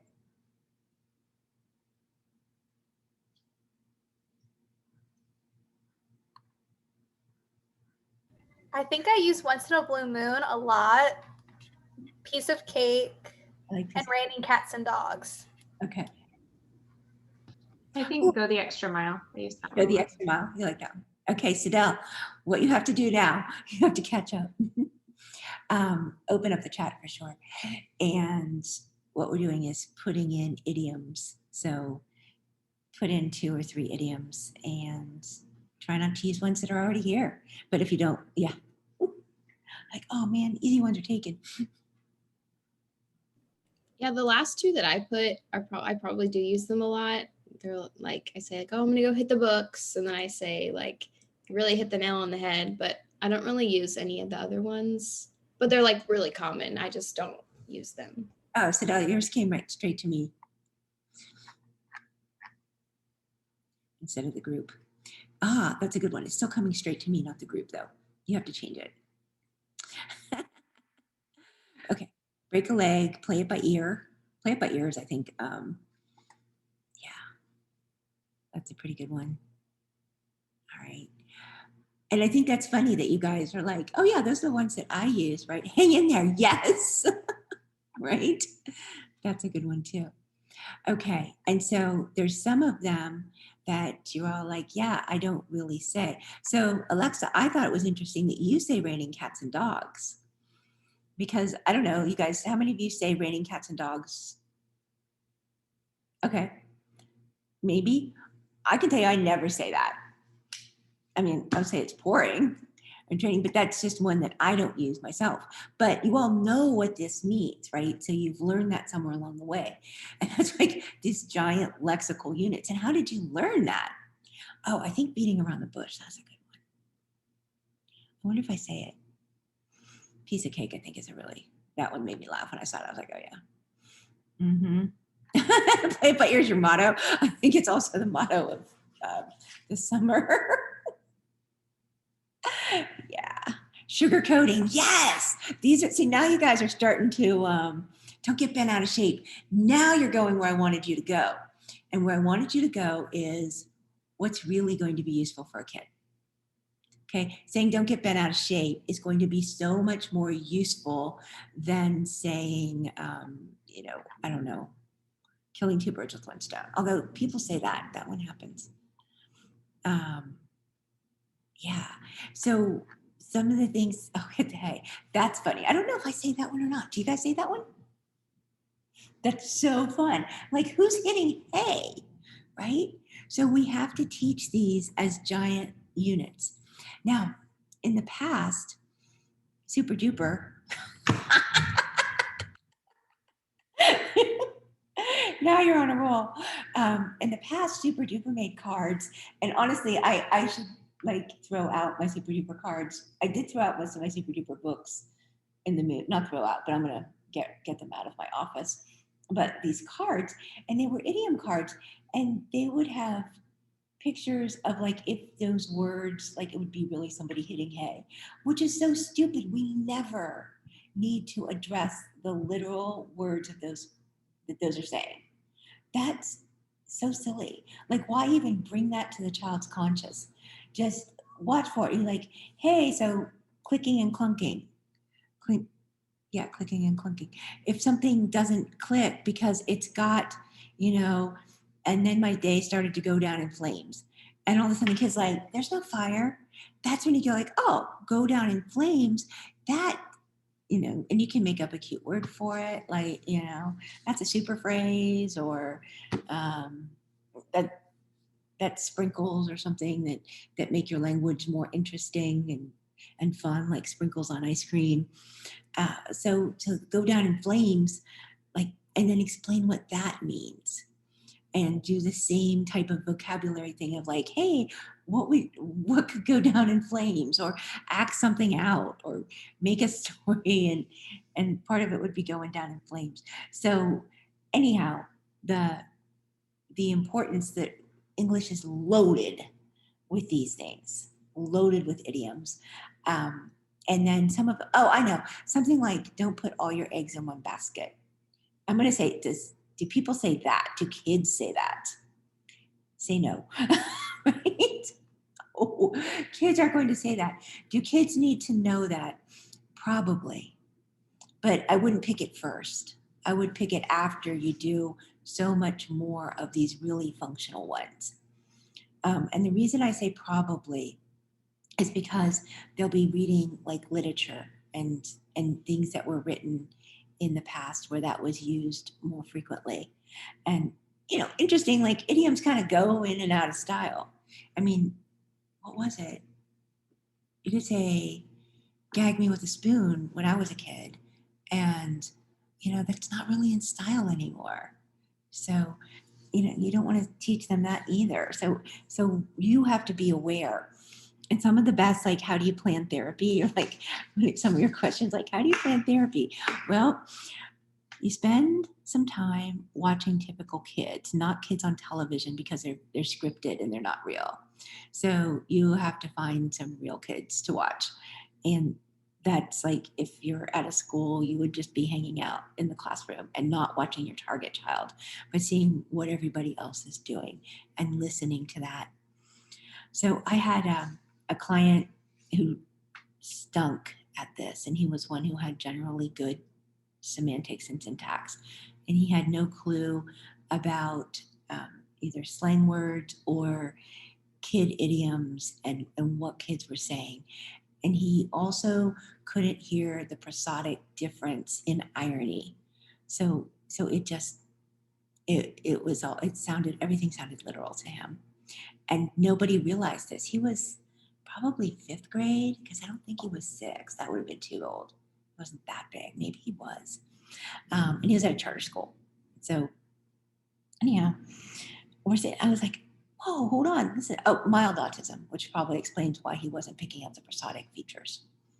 So he and the clinician would play games together, and she would make a list of things that he could say, like, nice move, or so smart, Sherlock, or whatever. And she got this list by listening to her nephews that were a similar age and seeing when they were bragging on each other what they said. And that's how she chose her therapy target words, because they were age appropriate for this generation, not necessarily what she would say. And then made a list of them. So it was this direct therapy, which was hilarious, of the words or the phrases, and then practice them directly of how they would use it. And then she'd set the list next to them, and they'd play a game like Connect Four or whatever, where you could make a move and be annoyed with your opponent, or maybe want to compliment your opponent. And so then he had to look down on the list and find something, and then he had to say it with the right intonation, and had to listen to her as she said, "Oh, nice move," versus "nice move," and listen and hear the difference, how those exact same words could have opposite meanings, but you have to put together the pragmatics and the semantics. You have to have the whole picture. So that's therapy. And this is why I get all like, woohoo, isn't that fun?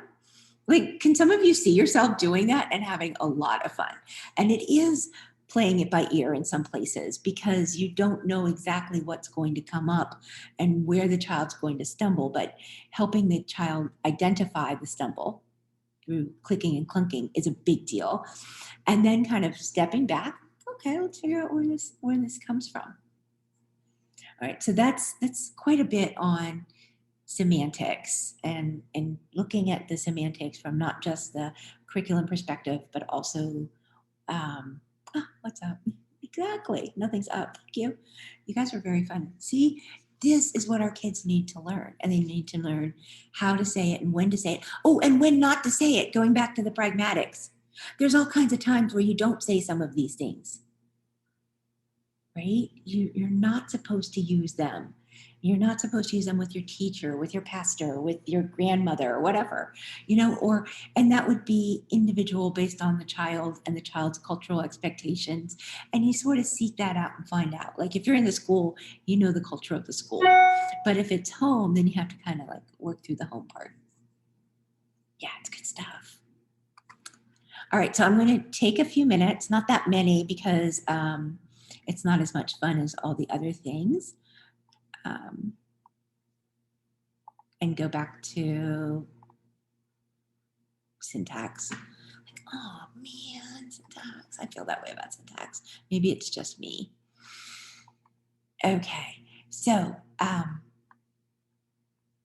Wednesday, Tuesday, whenever the first part of this class was, I was reminding you about a T unit, which is a terminal unit, and that's what we use to measure the kids once they're about 5, right? And you can take the mean length of the terminal unit, and there's some averages out there, but a lot of times that doesn't help us because cooler language comes in shorter, more efficient sentences. And one of the words for that is to be parsimonious. So if you can get your sentence meaning across with a more sophisticated structure, then you don't need to make the sentences quite so long. That doesn't mean your language isn't good. So that mean length of T unit will go down, but your sentence interest, complexity from the sense of like sophistication, that goes up. So I put in this nice chart. It's again in your packet. Let me see, can you make it bigger? See a lot more of it. There we go. And I know that part of my blockage on syntax, I don't know if I'm projecting it to you or if this is legitimate to you guys as well, is I already went down there and saw clefting and appositives, and I'm like, darn, I've tried for years and years to be able to just rattle that off to you guys. I can't. And that's okay, because I use resources like this. So if you're actually working on somebody who is getting this deep into syntax, it's going to be somebody who's probably got, mild to mild moderate deficit still. And for the most part, you don't have to know the exact term, but you do have to realize what elements could be making this sentence more sophisticated. Now, knowing these basic clauses, the relative, the nominal, and the adverbial, that's kind of a big deal, right? We need to use those. And the nominal are the most common, so they don't necessarily need as much help. So because those are the ones that are being used as direct objects. So lots of times the child might already be doing that. And that's why when you're marking your language sample, you don't just mark the clause, but you say what kind of clause it is. And then at the end, you can count like, oh, wow, he only used one adverbial clause. Like plenty of clauses. The clause density is fine. Like, oh, but only one of them is adverbial. Then you're like, oh, there is a whole. Okay, so that's not so bad. All right. So if you look at these, you're like, it should make sense that as the child adds these subordinations within the sentence, either at the beginning, embedded inside of it, or at the end, that the sentence just gets so much cooler. And as the little bullet says, that makes it more efficient. Now, this is interesting stuff, this next one, showing like, hey, sometimes my sentences will be shorter. Conversational sentences are shorter, right? Formal speech is going to be longer. Those persuasive and expository type of samples will be longer. So when you say, explain to me how to fix the chain on your bicycle, assuming the child knows how to do that, right? Or tell me how to win in Fortnite, because I'm not very good at Fortnite, as in I've never played. So you can see here that there's all these, I'm touching my screen, all these different kinds of sentences that are tasks in your language sample. That takes us back to those semi-useless norms, right? Because a lot of times in the research studies, they don't tell you what type of sample they collected. So was it a conversational sample or was it a persuasive sample? That being said, these are really cool tasks that the child has to be able to do efficiently. Don't forget, don't just do conversation. Child needs to be able to explain. Child definitely needs to be able to persuade. Oh, yeah, and the other thing, like if the child's not interested or doesn't like you, or you took the child away from doing something way cooler, then you might not get a sample. And that should just make sense to you. Now, there's where, as you're coding your sample, just making notes, looking for big holes, looking for something that never shows up in the child's speech. And these are really cool things, like the adverbial conjuncts, like the conjunctions, only they're adverbial. Those are cool words, but they get misused. Lots of times the kids will use them, but they'll use them wrong. Going back to the semantics and understanding how to do those comparisons, which was in the TEKS, it all goes together. Okay, so you can see those. That's what the appositive is. Like the appositive is the most simple thing. I just don't know the name of it. I should really know it. Do you guys know appositives? Is it just me or is it you guys too? Okay, like I don't have to feel bad. Like, were you not paying any attention? Okay, so this is one of those like, hey, what do I teach when I'm working on building syntax? Kind of like right here in this chart. It's so useful because if you're looking to expand an MLTU, these words at the top, the subordinating conjunctions, as well as the correlative conjunctions, those are going to put you together in making longer utterances. Now, the coordinating ones are going to be the ones that end the utterance, that stops the utterance. So that's not going to change your T unit, but it is going to help you keep your thoughts in order, right? They conjunct still, they join thoughts, but they still start new T units, just like they start new utterances if you're doing a kiddo language sample. So that should help you feel calm about this because it's the same as when you're calculating an MLU from a Brown-based sample, right? You break it at and, but, or, so. Is all this making sense? Are you okay? All right, so because you're gonna be so good at this, all right. One of the ways to get kids to have to do some deep explaining and pulling in their real life and the story life is to use the fables.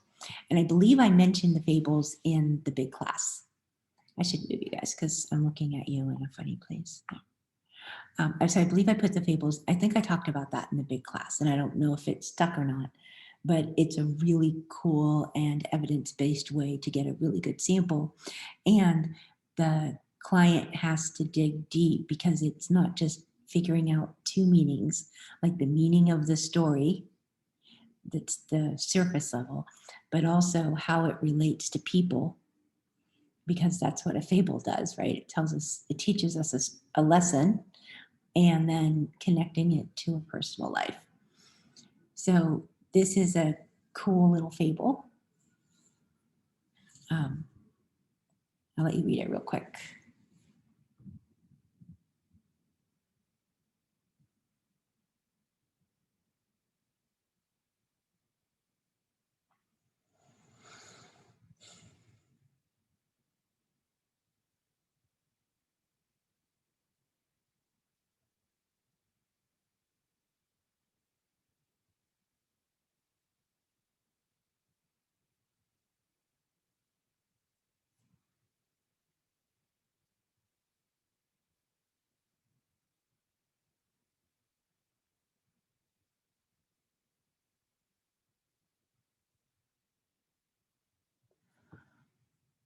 Okay, this is my life. So what do you notice when you read this? What may have struck you like as you're sitting there? And fables are on the TEKS, so this would be curriculum and educationally relevant. That you have to use context cue. At least for kids, you'll have to use context clues to figure out words such as ingenuous, what's that one? The contravation, the one right before it. Let's see. But a lot of the words, persecution, things like that, you're going to need context clues. Needs, okay, and even more than context cues, maybe what you're thinking, because there's not even a lot of context by being distressed by the persecution of the cat, right? Might be some world knowledge, right? Okay. Isn't the point of a fable like there's a lesson or whatever that you, so like to understand the lesson, it's one thing to propose, another to execute. Yeah, you have to have pretty good comprehension of like the story and what's at stake or whatever to understand the moral lesson or whatever. Yeah, it's a pretty big one. And there's definitely an age where this is not appropriate, because an 11-year-old just wouldn't have the world experience that this would matter, like trying to deal with a group of people and or mice, and having a council-like situation where you would be taking a vote on a matter without thinking it through. Yeah.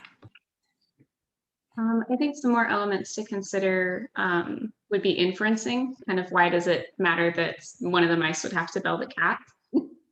I think that would be important to understand. Yeah, I guess that's the main thing. How about belling a cat? Did that throw anybody? Did any of you have to read that twice? The word bell as a verb. No? I mean, what? Like, you have to bell the cat? I was like, did they write that wrong? I figured it out after. Maybe also because I read the end and then I read the beginning and the middle. Right, so this is going to be a hot mess for a kid. Okay, so what we have in the next 2 pages, oops, wrong screen, are 2 language samples about having kids retell the story. Okay, so the first one is a 14-year-old. That's legit. Let's take a look at this. The mean length of his C unit was 9.12, and I don't know off the top of my head if that's good or bad. And his clause density is 1.88. I do know off the top of my head that shows that he's using clauses very regularly, and that should be okay. Okay, so now the reason those brackets are there are for you to identify the different kinds of clauses. And we don't have to do that. You can do that on your own to go back and look at those different kinds of clauses. Alrighty. So just kind of read the child's story.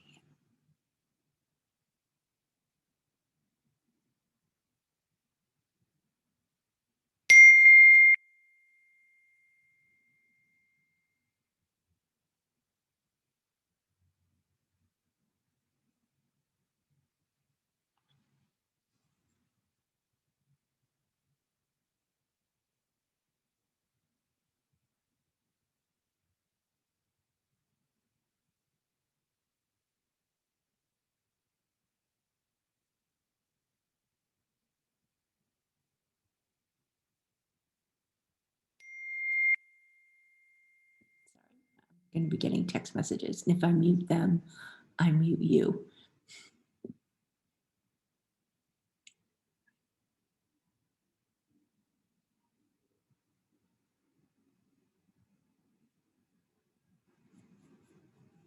Okay, so how's the sense of the retell for a 14-year-old? You guys were happy with that? Yeah, any problems? Okay. Maybe as a clinician, I'd ask, so what was the moral? Right? How would you apply this to your life? So far he's only got the surface level going on here. Okay, and this is probably not a kid in therapy. I mean, that's pretty good. This is hard. This is a 14-year-old, that's hard. Okay, so now here's another version. And this person is also 14. Her MLCU is 12.13. and her clause density is 2.53. So I can tell you right now, an MLCU of 12.13 sounds pretty impressive, right? And a clause density of 2.53, that means like almost every sentence has 2 clauses. Okay, go ahead and read this one.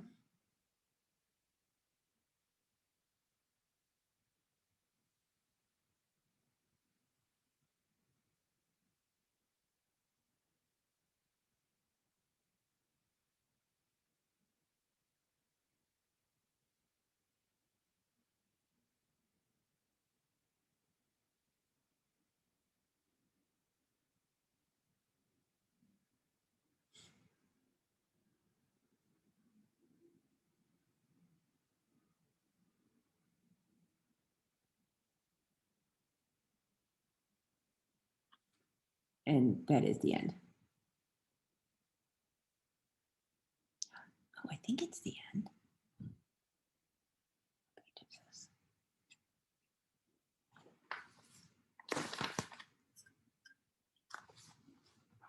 All right, so let me just check and make sure that I didn't forget a page or something.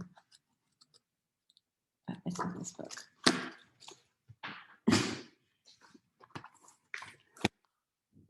Oh, maybe it's, okay, whatever. I told you I have all these books. And they all have a lot of things. I have a lot of Post-its on it because they're well loved.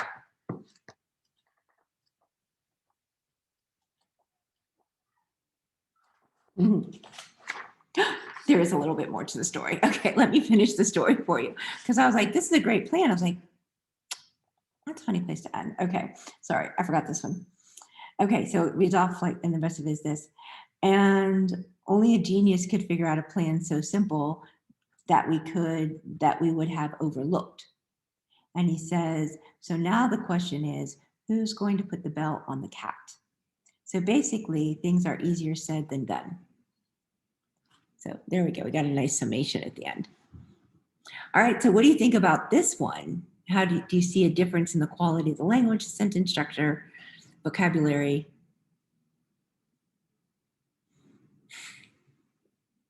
The vocabulary was a lot more complex here, and so were her utterances compared to the last sample.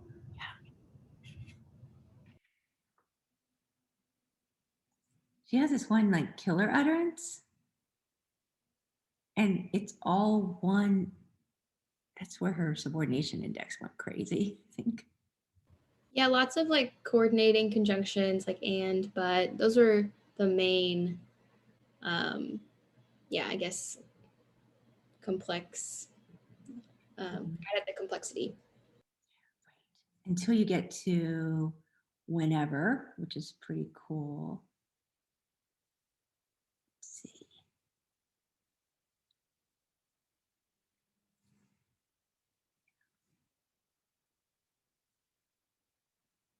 So up here, where you're talking about the and, I want to point out here, so he'd toy with them and torture them.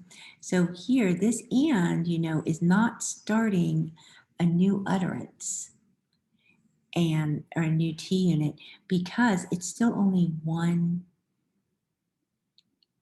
subject. He would toy and he would torture.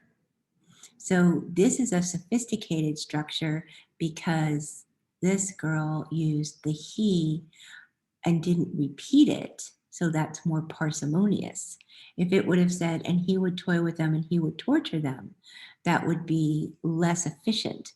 So she showed her efficiency and used this coordination, right? So that added in a level of sophistication by just using the same subject for multiple verbs. It's kind of cool stuff. Okay, so when you're looking at the fables, first off, they're going to be hard. So you're not going to use those with the little ones, but you can get a language sample that really goes through and has the vocabulary and it has the syntax in it, but then from a meta perspective, you can have a literal story and then step back and have a figurative story. And then from there, you could even take it to a what should we do, right? Easier to plan than to execute? Yes. Which reminds me of an email that I haven't sent over the past month. So, because it's my plan to send it, but I haven't sent it yet. I put in the story map in here, and this is clearly a much more juvenile one, but I wanted to point in this so it's a basic story map. And you can use those to help sort out the syntax too. So the child's doing little pieces of the story and you're making it visual as you go along. So the visual supports are always going to be there. Oh, and then now we get to get to my favorite part. Let's see.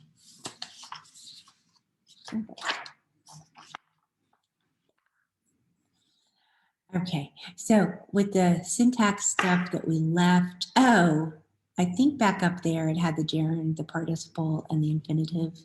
I think it was up there on that nice list of more sophisticated stuff. And I already told you the infinitive is remaining a phrase. So even though it has a verb in it, the participle and a gerund act as an adjective or a noun, and that is really sophisticated. Like swimming is fun, rather than I like to swim or it is fun to swim, saying swimming is fun, much more sophisticated. And we don't use them that often. So you wouldn't expect a child to use tons of them, but a couple are really cool. All righty. Now, let's think about the pragmatic part of language. So we've talked about content and talked about form a little bit. So now I'm going to go back into use, like putting it together. And children who were little and have language problems continue to, and that kind of goes with what Sadell brought up in her article today, right? So you guys have these lists of things that kids need to do with their language. You've been looking at that like, oh wow, we have that one that had the greater than, the persuasion, the expository, the narration, just telling a personal story or retelling a story and telling it with detail and being aware of the detail that's necessary for a particular audience. So you have to change the level of detail that you provide if you're telling the story to somebody you just met versus somebody who has the background information. So if you're telling the story to someone who has all the background information, then that person's going to get bored. Right? Like, I already know half this stuff. But if you skip the background information to somebody who's new, then that listener will be confused. So this self-awareness is super important. You want to be self-aware and have an idea about, hey, what do I need to do? And so watch for that. That's part of the quality description that you're going to put in to describe your clients, right? So you'll do that in the evaluation, look at possible holes in self-awareness, overuse, underuse, lack of inflection to tell the story. The deficits there are in the macro structure and the big parts. The other part that you'd want to keep in mind is what level of code switching the child needs to do in what situation. And that could be a dialectical code switch, or it could be a social code switch that's happening just because of who the person is addressing. And again, if kiddo isn't aware of that, then you can practice like, okay, I mean, who knows what you're going to do? You're going to like pull up a picture of the principal and say, you know, tell her that your locker is broken, right? And then you pick up a picture of the best friend, tell him that your locker is broken. And then you put up a picture of the janitor, tell him that the locker is broken. Put up a picture of your mom, tell her that the locker is broken. And then look at the different ways that the same message could be portrayed. And then I think I've already emphasized enough about being functional in your language activities, right? And looking at the usefulness of what you're doing. Now, as far as the kids who need something younger than their age, that was one of your all specific questions. Like, what do I do when I've got a 13-year-old who still likes Paw Patrol? And I've had that. So a couple of things is like, hey, what's the next step up? And usually if I have older kids who are still into cartoons and they tend to like the really young cartoons, well, I changed that to the cartoons that adults like too. And mostly that's going to be like the Simpsons. Don't go Futurama or Nick at Night, those type of things, right? But maybe The Simpsons and maybe SpongeBob or something along that line. So it still has that animation aspect to it, but it's a little bit more socially acceptable for somebody who's older to appreciate that. SpongeBob, yeah, SpongeBob wins a lot. There's a lot of adult SpongeBob fans. And there might be some others, again, not Rick and Morty, because that would be inappropriate, but there might be some others that are not so professionally endangering yourself if you show the kid Rick and Morty, but other things that go on. And your job then as you get this client is to find out what's interesting. Other things are like, hey, just roll with it. These kids like anime, then get a magazine about anime and use that as your therapy material. And same thing for Monster Truck, Hip Hop Stars, whatever it is. So by getting something where the child's interested, those are going to be short articles with big visuals. You might have a caption to a picture, and you can work with that. And those will be inspiration for you. And then the other thing that goes with it is a lot of the academic stuff is available at an easier level. So a lot of curricula are circular, right? So the spiral curriculum, you kind of teach something. You guys know Texas history, maybe you don't all know, that you have Texas history once in 4th grade, and then you have it again like in 7th grade, and then you have to take it in as part of college, right? So you have to have Texas history 3 times, but each time you're going to be learning different perspectives. So the school curriculum are like that too. And you can find like an American history textbook for middle school is going to be really hard. That's kind of like what we looked at in class. But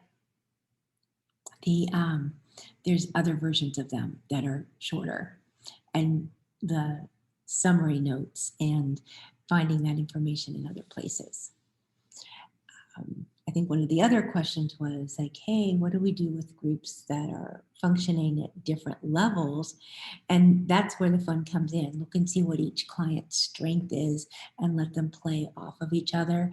And in some places you might be the model for the higher kid, but then the higher kid is going to be the support to use the skills to explain something to the lower kid. So all of those aren't bad. Graphics, outlines, or lots of visuals, write it all down, and strategy use. So if you're teaching a child a strategy, then you're going to make bullet points on strategy. And even better than you making something, while you and the client are talking about something, have the client make her own visual. You don't have to put the pressure on you. If the client makes it herself, then she owns it and she's going to remember what it's about. You have to make sure you understand it so you can use that visual with her and support her, but don't feel that you have to make all of the visuals. And making them individually for the client is way better than trying to buy something like that. Oh, I forgot I'm on. Like trying to buy something like this. You don't need that. I'm giving this book away. If any of you want it, you can have it. It's in my office, my old office. All right, so the last part, because it's like the most fun always, is what to do with humor because humor doesn't work unless you have form, content, and use. It is smack in the middle. It is the epitome of language. It's so high level to get a joke and then to be able to explain it.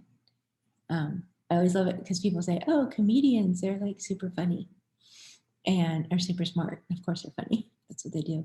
But yeah, like it just takes so much.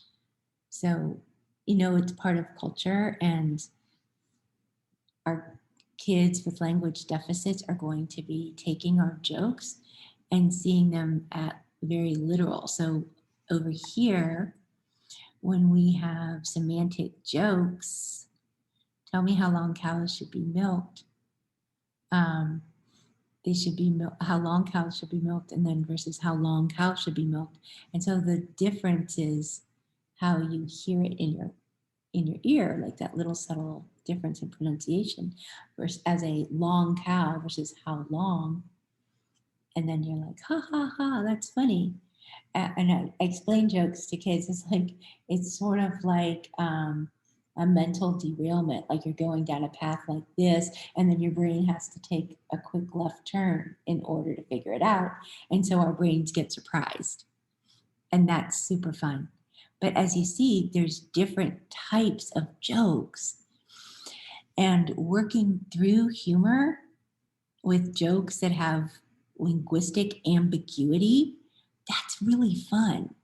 And when you've got kids that aren't that into being in therapy, picking some jokes, explaining how they work, and then practicing the delivery so that the prosody comes out right, practicing the wait time, even the twinkle in your eye. And when the kids' homework is go tell your joke to 3 people, that will improve their, they're working with this. But you're also working with, hey, what's your perspective and how does this relate? Does that make sense? It's super fun. I save jokes for last because they're really fun.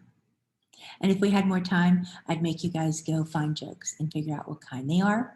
But I think that these examples of different kinds of jokes should help you as you're sitting there like, what can we do in therapy? Oh my gosh. I had game group once, and the purpose of the game was like learn the rules of the game, then talk about the strategies of how to win, and then at the end talk about your opinion if it was fun or not fun. And then from there to I can't figure out how to get out. So from there, then you're going to talk about the strategies. Oh, and then tell a joke at the end. It was like the best. Game group was the best. All right. That wraps up this module. So I'm hoping it's strategies that you guys can use and it makes sense. That was my goal. And not to beat a dead horse by doing it like for 5 nights or something, but more depth than what you could get in class, because there's not a possibility of doing that. All righty. Any comments before you go? I'm going to guess I've met you guys. You're like, nope, I got nothing. I enjoyed talking with you. Thanks for engaging, for looking at the TEKS, for looking at your articles, making comments, putting in your idioms. Yeah. All right. Keep your packet. Hope it's useful. And you guys have a good night. Thank you, Dr. Ivy. All right. Bye. Thank you.